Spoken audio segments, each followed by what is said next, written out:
For this, I guess. Okay, so we'll get started. I spend a lot of time on Zoom, but I still am not like a professional user of Zoom. So I might be fumbling a little bit here. So I apologize in advance for that. I feel like we should all be Zoom experts at this point because it's a year of doing everything this way. But sometimes it's still, there's new features or something that I'm not aware of. So thanks everyone for joining us. My name is Angela Jackson, and I'm the Vice President of the Crusaders Rugby Club. I'm also a coach of the U14 girls team.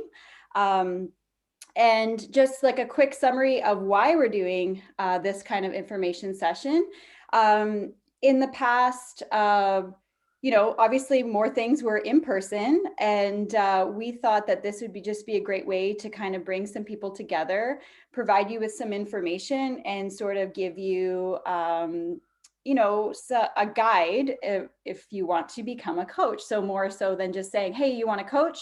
We want to just kind of outline some of the initiatives that we're trying to roll out, and then give you a little bit more information so that you can make a decision for you. So how this is going to work, we're going to do a little presentation. Ailey was going to present the grant. She couldn't make it, so I'm going to present the grant information, but we're also going to hear from a couple of our coaches. Barb and Erica are going to talk about their experience coaching.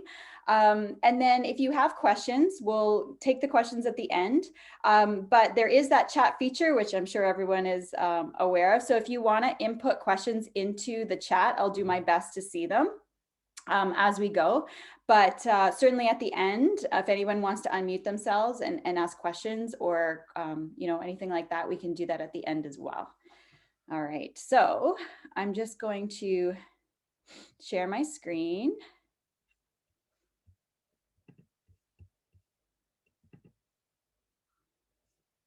All right, can everybody see the presentation? Just you can give me a thumbs up. Yes, awesome. Okay, so we are obviously talking about a female coach recruitment initiative. I'll explain a little bit why this is female specific as we go through. See if I can. There we go. Okay, so a little bit about the Crusaders Rugby Club. By the way, Megan put in these pictures, not me. I wouldn't have chosen pictures of myself to put in the presentation, but I knew you'd like that, Angela. Well, and I won't tell my daughter that she's on the front page because she'd be mortified. But yeah, sometimes when we have games, we like to take selfies and fun things like that. So just a little bit about the Crusaders Rugby Club. The club was founded in 1968. In non-COVID circumstances, we usually have about 700 members who range from ages 4. We have a U6 program to ages 74. We're a nonprofit volunteer-based club. And I will say sort of during COVID, we did have a modified season last year, which included just training and in-house flag games. We had roughly just a little over 300 players or members registered during that modified season. So still fairly successful. It of course started late and then went into the fall, and we were given health protocols to follow by Rugby Ontario and Rugby Canada. So we offer programs for male and female athletes. We offer flag rugby to full contact rugby. And then here we have our vision and our mission statements. So the Crusaders seek to be the leading rugby club in Canada, respected for developing skilled players and recognized for encouraging participating and competing at levels and ages, at all levels and ages. So our mission is that we exist to develop and promote a lifelong rugby experience within our community across a broad range of age, gender, and experience levels. So our teams start at U6. U6, U8, U10 are all co-ed teams, and they play a modified version of flag. Some of us have coached those age groups, or some of us have had kids in those age groups, and we know how it's really a basic game of, pass laterally, run straight. And just if you can accomplish that in a season, it's considered a success. But those kids are obviously out to have fun and to get some exercise, make new friends. So that's very much the focus of the minis program, is what we refer to it. At U12, it gets a little bit more serious. It's still co-ed, and there's an introduction to contact. So there is the tackle component and modified set pieces. So those of you familiar with rugby, that looks like a ruck that's uncontested, kind of silly. We sort of call it like the crane, where everyone stands over top, but it gets them used to recycling the ball in contact. There's no mauls. The scrums are uncontested and only a front row, and the lineouts are 2 people. So it's just kind of like a simplified version of our game.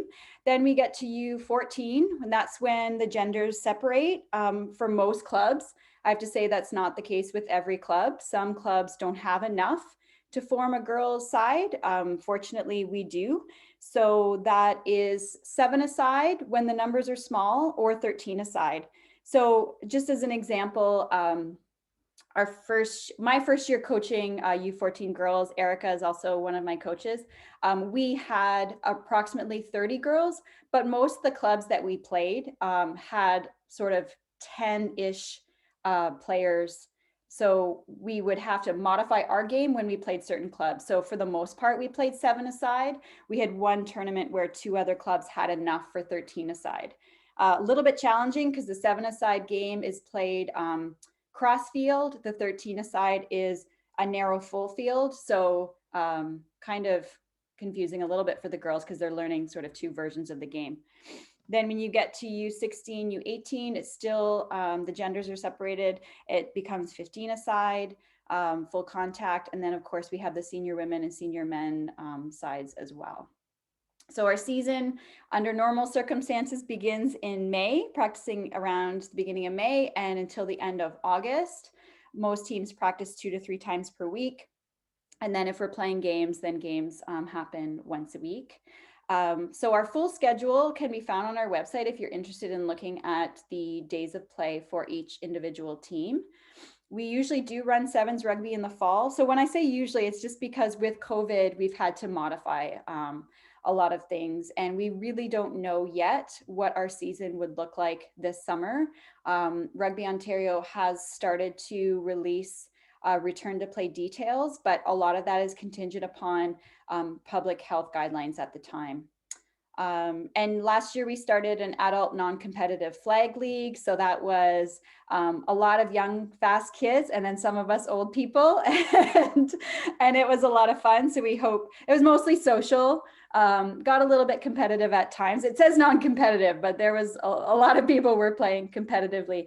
But that's something we hope to continue because it was a success, and it allowed us people who haven't played in a while or at all to become involved. And I believe there is hope that we can have sort of a beginner league within that as well. So I know some of you participated in kind of a learn to play. It was referred to as Mom's Touch a couple years ago. So trying to get that going again for moms and dads and people that are new to rugby. So I think that would be a lot of fun as well. Okay, so coaching at the Crew. So our membership of players is approximately 30% female. So in terms of coaches, we have about, well, right now, 6 female coaches out of 34 registered coaches. That's the stat for last year. In previous years, the number of total coaches was much higher. Because our registration was down, we didn't necessarily need as many coaches. So the Canadian Women in Sport have identified some statistics of the benefit of having female coaches involved with female programming. So I'll just quickly read these off. We have improved recruitment and retention, leading to a higher level of satisfaction for the athletes, increased willingness to recruit more women. So the statistics show that more women want to become involved with playing and volunteering when there's already female coaches in place. new and innovative approaches to coaching, training, management, and refereeing, just an overall positive environment for the female athletes, a decreased dropout rate of girls and women, an increased sensitivity to a wider range of potential participants, some who have been excluded in the past. So I'm very aware and sensitive to the fact that we have non-binary people as well. So we're really just addressing those who identify as female. Down the road, it would be a great initiative to involve those that don't identify as male or female, but we're not quite there yet. All right, so I'm just going to click on this infographic. And it pulls up. Thumbs up, can you see that? No, okay, let me just, I think I shared just the one. Here's where Zoom gets complicated. Bear with me here for 1 second.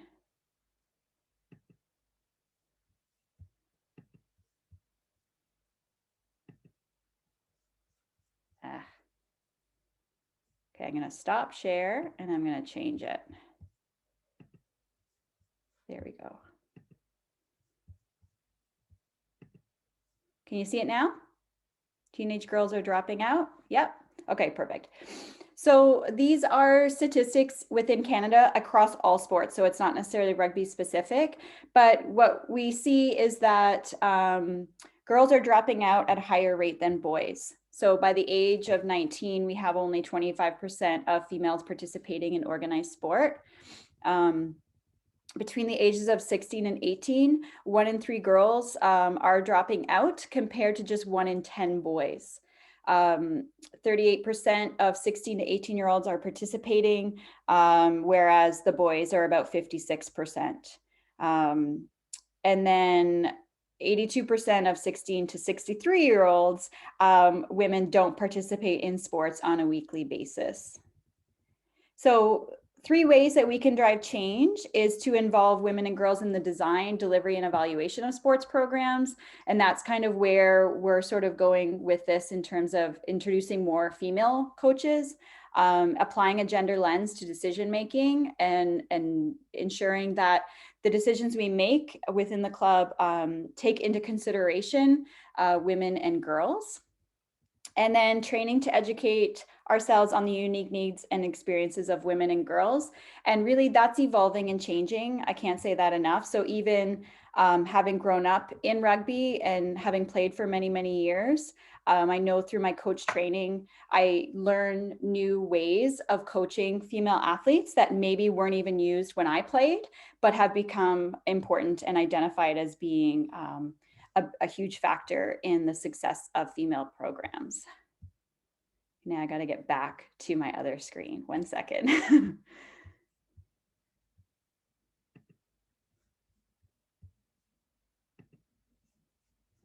Where are we here? Okay, I'm going to stop share just because that's easier for some reason.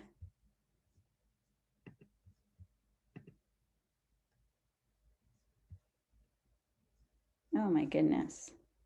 Don't make this easy, eh? Okay, can you see the presentation? Awesome. Okay, so right now we're focused on attracting more female coaches, and I'm gonna kind of explain that in a little bit, why that is. But first, I'm gonna stop talking and I'm gonna ask Barb if she can unmute herself. And Barb is a former player. We played together a club for a couple years. She is a U12 assistant coach and her daughter plays on that team as well. So take it away, Barb. Great, thank you. Can you guys hear me? Okay, awesome. Yeah, so interesting, you know, can you share your experience with the group? The good, bad. Nope.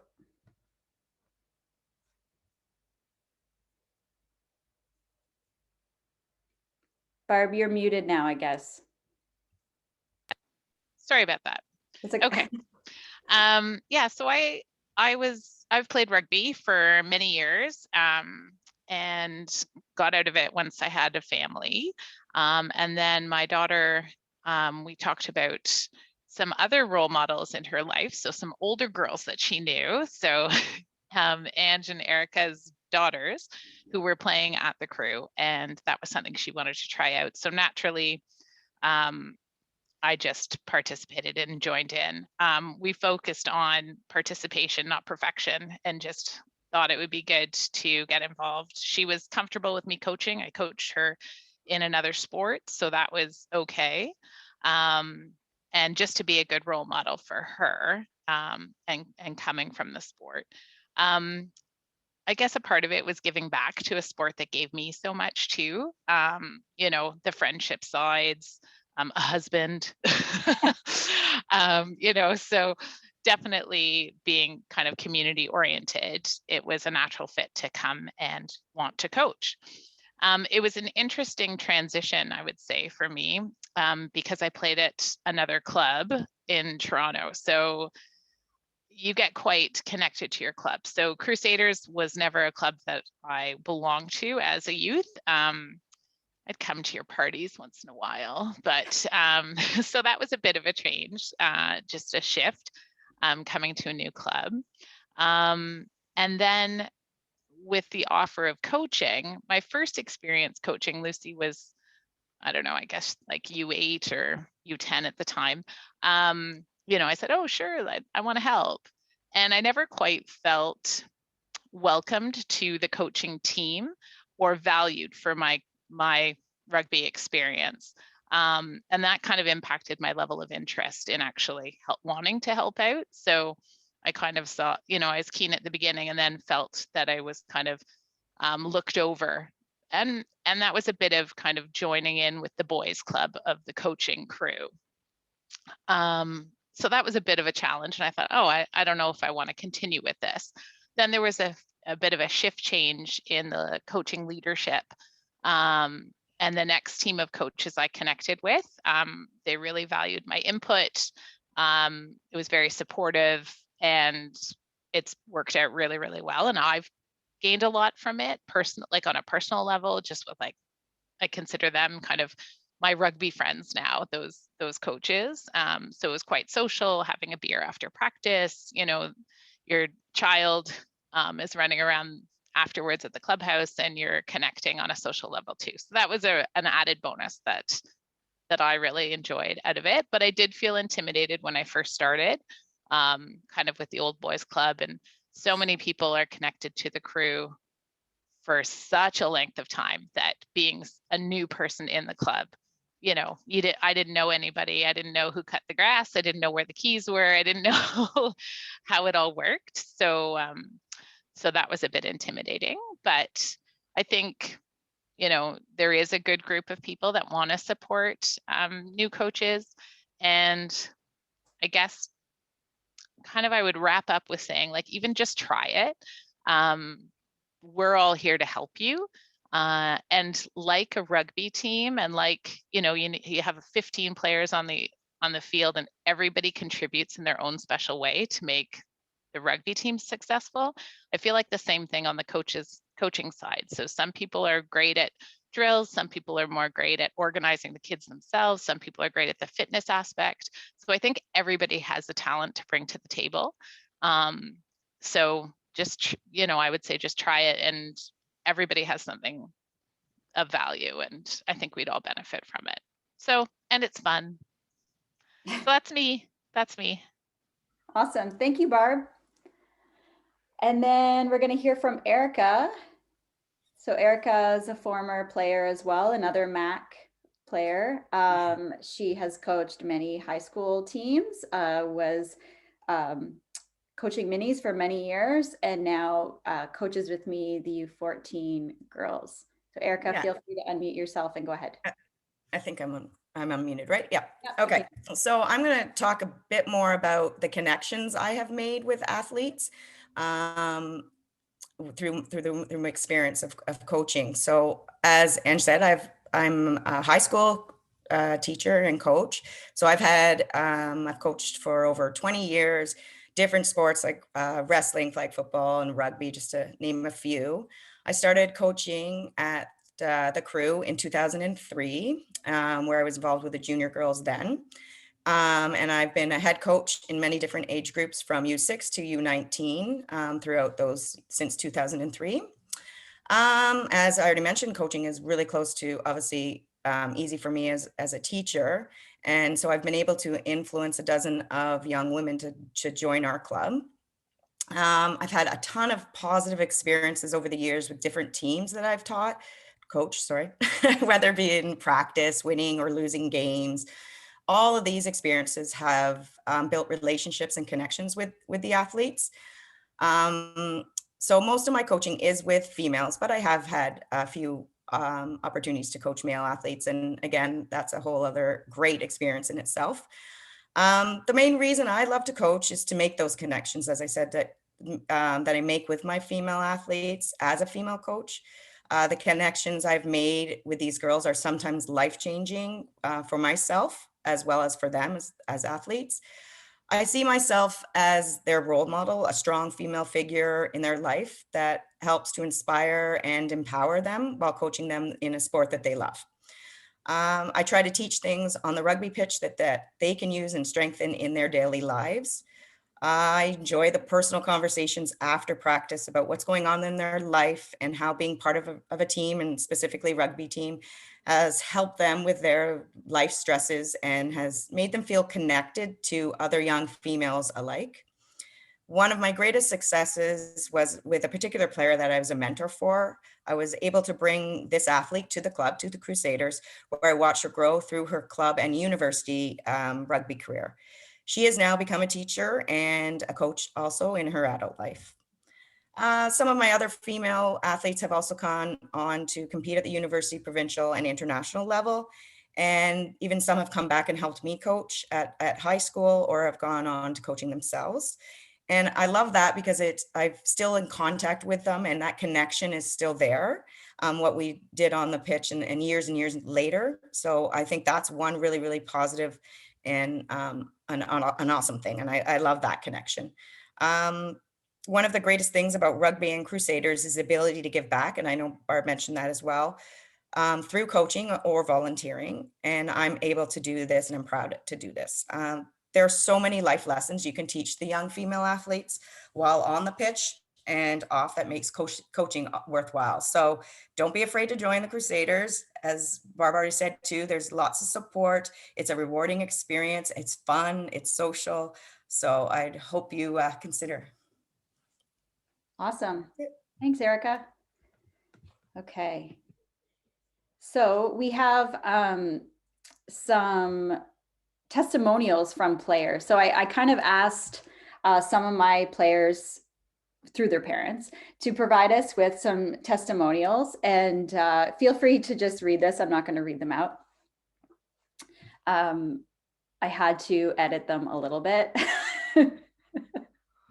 using words like cringy and stuff. But anyways, you get the gist of sort of what their experience is like having a female coach or multiple female coaches. Some of them are a little deeper than others. This is Erica's daughter.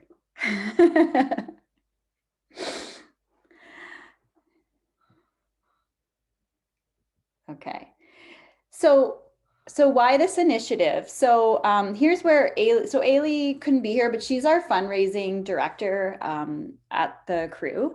And there was the opportunity to apply for this grant through the Women in Sport institution. So it's called the WISE grant.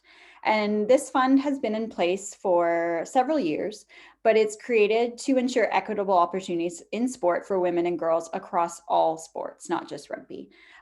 So each year they award 30 organizations and individuals sometimes apply $2,500. So it's not a significant amount of money, but we decided to apply for this so that we can bridge the gender gap in our coaching.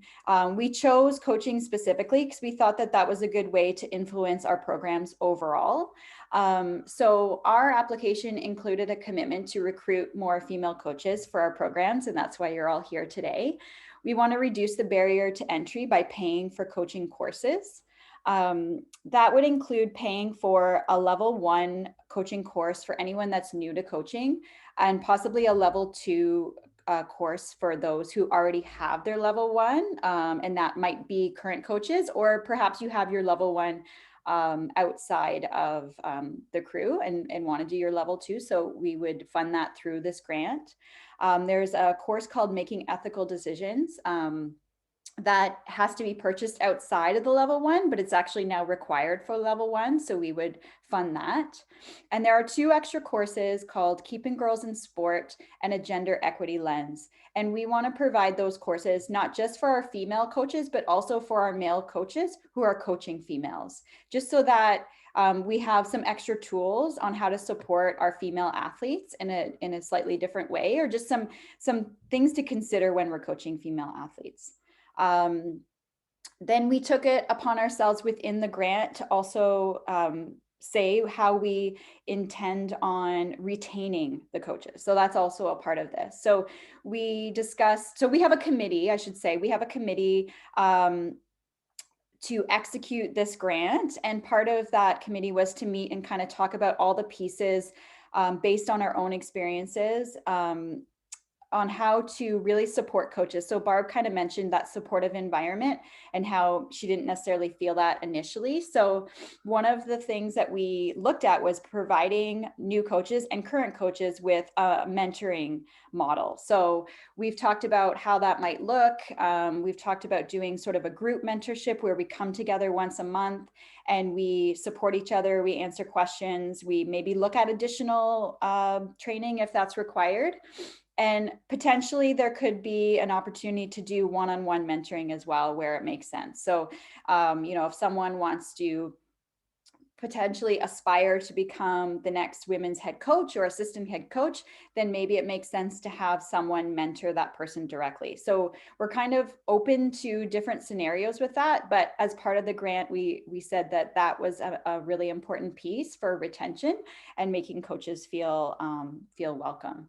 So we used some of the data on the World Rugby website, which included a women coaches toolkit. So a lot of this sort of came from that and addresses the concerns that exist within the sport of rugby for women involved on the coaching side.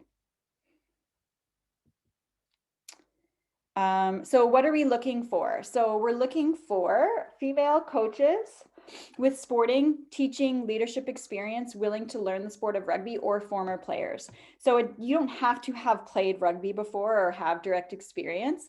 Certainly, we talked about how the flag teams, it's really just a modified game. So you don't need a lot of skilled knowledge. And I know I can speak for myself, and maybe Barb and Erica might feel the same way, is I took a break from rugby. I stopped playing before my children were born. And obviously I didn't play or coach when they were little. And I felt like it was difficult to come back to the sport having taken some time off. Like I say, I literally didn't touch a rugby ball until my kids could catch one, because, as a mother, you are very focused on them and it's difficult to take that time away. So we want to ensure that people who are coming back to the sport have that support and you don't feel like you're starting from scratch again or that you don't know what you're doing. So even if you coached or played a long time ago and are just coming back, you probably have a lot of the soft skills already. So it's about kind of maybe building on those and creating some confidence within you to coach again. If you have never played the sport of rugby, maybe your children were involved or maybe you have some knowledge of it, but just know that that's not necessarily a requirement to coach. So for the most part, we have gaps in our assistant coaching needs. And certainly in the minis program, we require a lot of assistant coaches because the program is quite large. And we like to maintain a low ratio of players to coaches, just because, with children, their attention span is lower. They require a little bit more organization. We also have a lot of our players come into the sport with absolutely no rugby knowledge at all. So sometimes it's giving them a little bit one-on-one coaching. Generally, we would love if you could attend as many practices as possible, of course, but being a summer sport, we understand that people take holidays and things like that. So like I mentioned earlier, our season usually begins in the beginning of May and goes till the end of August. But certainly we understand that if you need to take time away, that's one reason why we want to build our coaching support, is so that people can take time away and not feel like they're abandoning their team because they have no coaches, or they can't take vacation because there are no other coaches. We have an expectation that you would attend some trainings. We don't know what that looks like going forward in terms of how these courses are delivered. Some of the courses I mentioned have always been offered online, but the level 1, the level 2 usually are done in person. We've reached out to Rugby Ontario about what that's going to look like for this year, and they don't know really at this point, but we do know that some provinces are already offering level 1 in an online format. So we're pretty confident that Ontario will have that rolled out soon. So another really important part of becoming a coach is getting a vulnerable sector screen. So that's done through your local police department, and then abiding by the Rugby Ontario Code of Conduct. And I can certainly share that with anyone who's interested in reading it. It's actually on the Rugby Ontario website.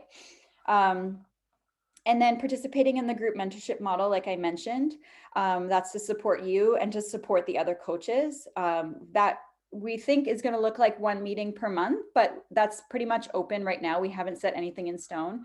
And we also identified that it might be really helpful to have a group communication throughout the season. So whether that's maybe a Facebook group, I like Facebook groups because you can share files and links and other things like that, or maybe a WhatsApp chat, something like that, just so people feel connected. And when they have a question, they can get an answer for it rather than sending an email and kind of waiting. So next steps would be, this is an information session just to give you, like I said, more information. So if you do wish to coach, then you can send me an email and just express maybe what team you're interested in, or any experience that you have, anything else we should know about you. Then we're going to just kind of collect all that information and distribute that to the rugby directors. So we at the club have 3. One is in charge of senior teams, one is in charge of junior teams, and one is in charge of the minis team. So depending on if you have a child that's playing, maybe you probably want to coach their team. If you don't, maybe you just have an idea of the age group you want to coach. And so then we will kind of take the next step with that and get back to you, of course. After that, the expectation would be that you would be willing to get a vulnerable sector screen. And once you receive that back, then we can talk about what coaching courses are available at that time. It might be doing a level 1 if you haven't done your level 1, or some of the other ones like keeping girls in sport and the gender equity lens. Those are already offered online and they can be done at any time. And then we talked about doing a welcome meeting prior to the season starting. So rather than just saying, hey, show up on this day and you've got practice, just kind of showing you around the club, letting you know where the equipment is and where the fields are and things like that, just so that you feel better prepared and supported that way. And then we will open it up for questions. And I said I would keep an eye on the chat, and I totally haven't, and I don't even know how to access it now. But we have a small group, so feel free to take yourself off mute if you want to ask a question. Maybe I'll go. I'm going to stop sharing too, if I can figure that out. The chat is currently empty, just so you know. Okay, thank you. I got to figure out how to stop sharing. So feel free, if anybody wants to unmute themselves while I'm playing around with this, feel free to do that and ask any questions that you have. Hey, Ange, I have a quick question. If you already have a vulnerable sector check, how recent does it have to be? Within the last 3 years. Okay. That's a great question. Thanks for asking that. I have a quick question, if you don't mind. I'm just looking for the schedule online. My biggest thing is just timing, because I work obviously like most of us do. What time are most of the practices during the week? Yeah, generally around 6 o'clock or later. So I'd say for the most part, kind of 6:30 till 8 o'clock. Last year we were restricted with the length of time we could practice because of COVID protocols. So at first we started out with an hour practice and then that was extended.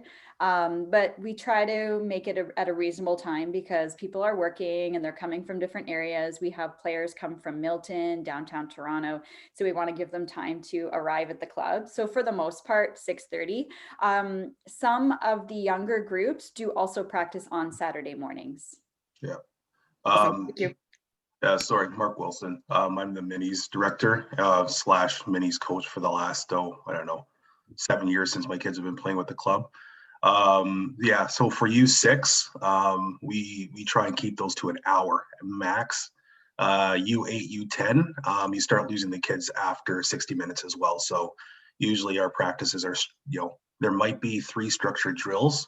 There's usually like some kind of like loose games around rugby skill.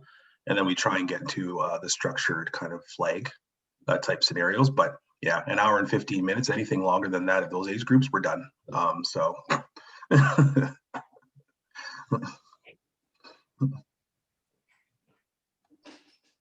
Any other questions at all?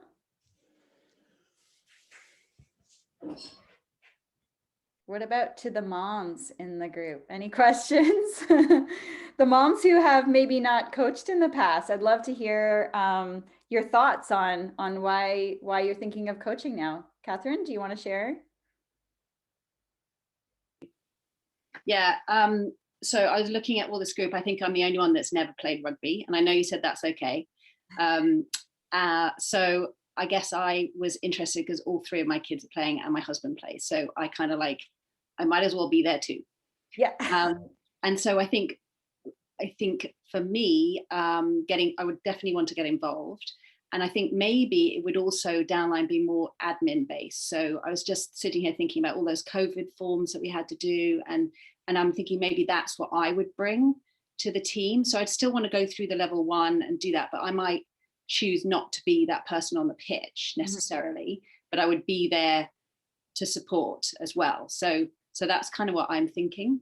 And especially because with all of them playing, we always go in different directions, like with the taxi. So I obviously want to commit, so I'd have to figure that out too. But yeah, I'm really interested in getting involved. Yeah. Amazing. One of the statistics that we didn't show is that there's really strong evidence to show that and those of you who are moms, when moms are involved in sport in some way, whether that's coaching or in administrative capacity, their daughters are more likely to stick with sports through those 16 to 18 years. So I always tell my parents that, because then they're more apt to volunteer. And, it can be something simple, right? It's just knowing that the parent is involved and sees the benefit and the value of being involved in the sport makes girls want to stay on longer. So that's a really key success piece. If there are concerns, like my kids are sporty, but there's always a concern that all of a sudden they're not going to want to do it anymore, my son and my daughter. So I know that being involved is just going to set that example. I know my parents, both my mom and my dad, also helped coach our sports, right? So you see the benefit that it has.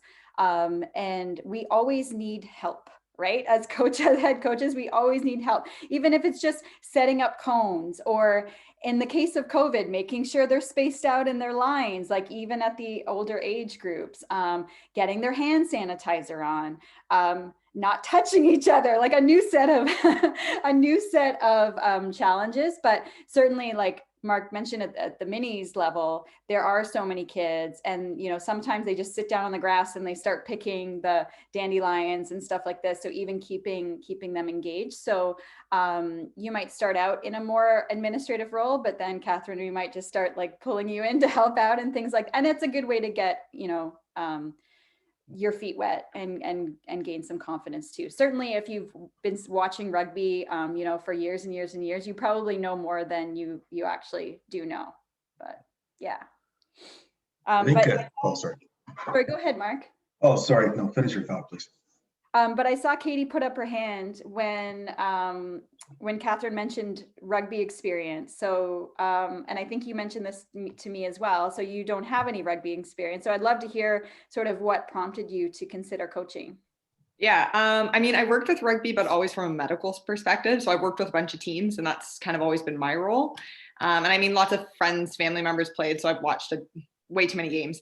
So I think at this point, I was looking to kind of get more involved and get back at a female capacity. I saw your post, and I was like, I could probably do that. I mean, I also work in healthcare, and I do a lot with strength and conditioning as well. So I think I could hopefully have some value maybe to contribute to teams that way. So yeah, I've never been a direct coach of rugby, but I mean, I've watched enough and talked enough. I think mine is more looking to learn more strategy of the game and how to actually coach itself.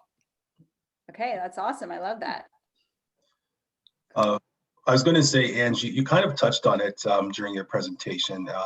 Speaking as a father of a young woman, there's a couple of things. Your presence on the field, even though they may not necessarily articulate it, it's noted. So for instance, my daughter Valerie still talks about Coach Taylor, and she misses her, and she never talks about missing dad or, Coach Sean or anybody else, but she talks about, she remembers her interactions with Coach Taylor, right? So, and those of you that don't know who Coach Taylor is one of the international players that we have on the club type of thing, right? So it's just that connection with the female leadership. And then some of the moms, Erica and Ange, I don't know if you watched your daughters, but sometimes when they interact with other teammates on the field, I see them channeling you, each of you. And so, and you can see the difference. You can see the difference where a young woman is emulating her mother or a female figure as she's trying to establish herself as a leader on the field. And that in itself, again, is something so invaluable that I don't think it's not happening in the same manner as when a female player is looking at a male coach. So just your presence on the field is something to note. And so even if you think that you don't necessarily have all of the skills to be a rugby coach, your presence is still valuable. So I just wanted to add that in. Thank you. That's reassuring, because I have a teenage daughter who mostly hates my guts, but still says I have to promise to coach her for her entire career. That's like the only thing I'm holding on to right now in our relationship. And maybe some of you can relate to that, but I know, like, when we have the car talk, the drive home from practice or the drive to practice, it's like you go into this other mode, right? Like you have your home relationship and then we have our rugby relationship. And if we didn't have that, we'd be probably in trouble at this point. But I think it gets definitely rewarding for me. And I coached before I had a daughter. So I did coach high school and university. And like Erica mentioned, it is very rewarding. It's not to say that you want all of your athletes to become international level athletes, but just to see them develop life skills and want to give back to the sport when they get older is very rewarding. So my 2 cents is that, even if you can give a little bit of your time, you will benefit as well. It's not just about the girls benefiting. You will benefit as a coach as well. And Donna has raised her hand. Where did you go? There you are.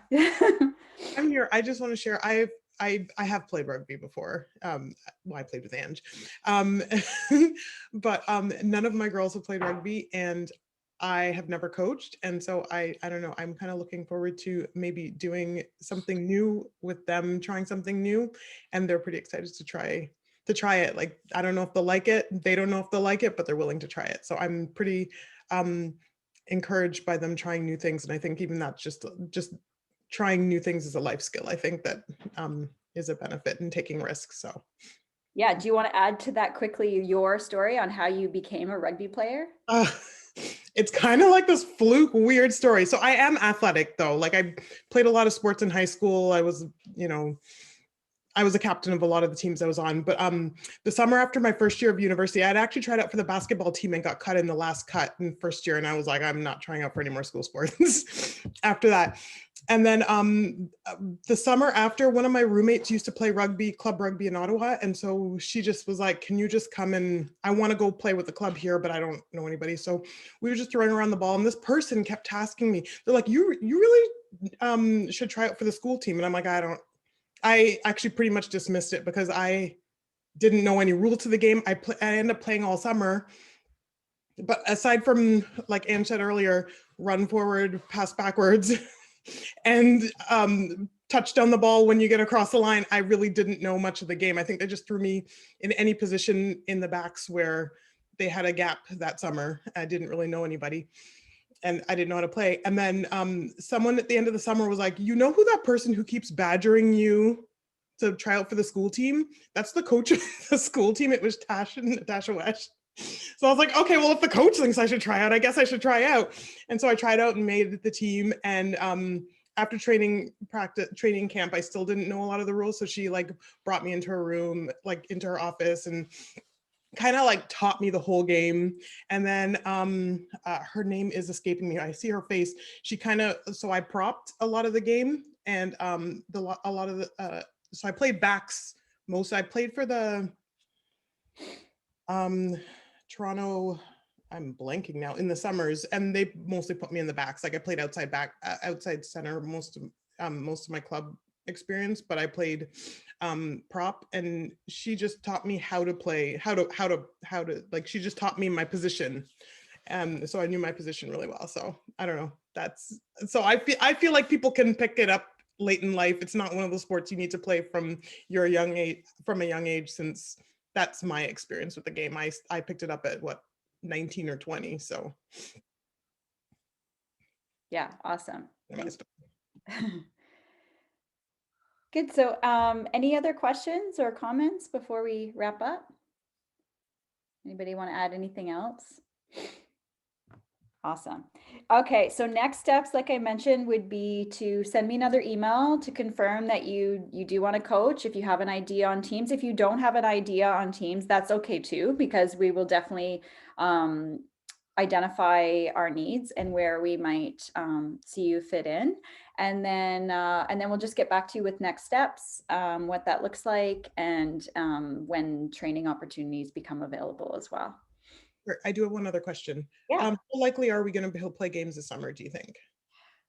So it's very hard to say, but right now the discussion is kind of around the possibility of having flag competitions, and whether that is within the club or potentially bubbling, and I hate that word, but bubbling with other clubs to have some inter-club competitions. But I think in terms of like regular games with contact, I don't think, I mean, you all watch the news too, so.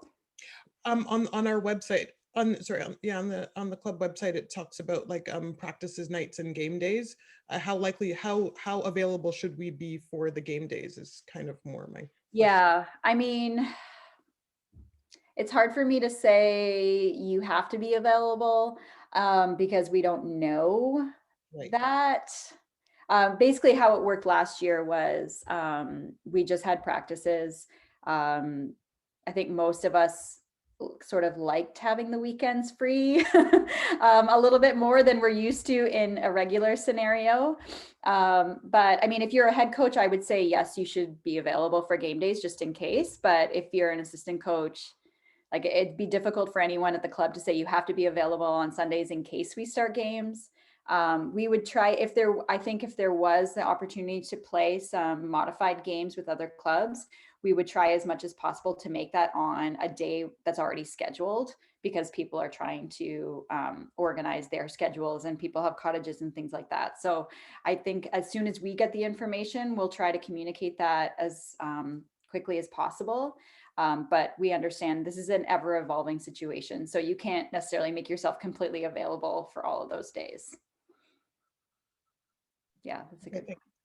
Yeah, sorry, I can't say more. I'm actually the COVID liaison for the club, so I lead the return to play, and it's in fairness, it's very time consuming. There are a lot of parts that we have to report on, and it's good because it keeps everybody safe, right? But it's just like a general return to play, and then once the government kind of gives us those guidelines, like right now Oakville is in red and we can have 10 people practicing together. That's indoors. We don't even have guidelines for outdoors right now. And hopefully we can stay in red or move down to orange, but not go back to gray. So it's, yeah, everybody, you know, be safe and be safe, and hopefully we can get back to some rugby. That's all I can really predict at this point.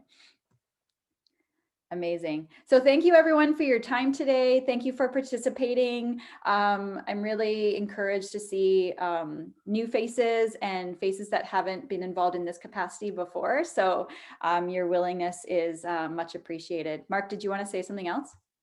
No, I was Oh, just going to say goodbye. Okay. All right. So everybody have a great day. Have a great weekend. And if you have further questions, feel free to reach out to me as well. Okay. Bye, everyone. Bye, Thank you, everyone. guys.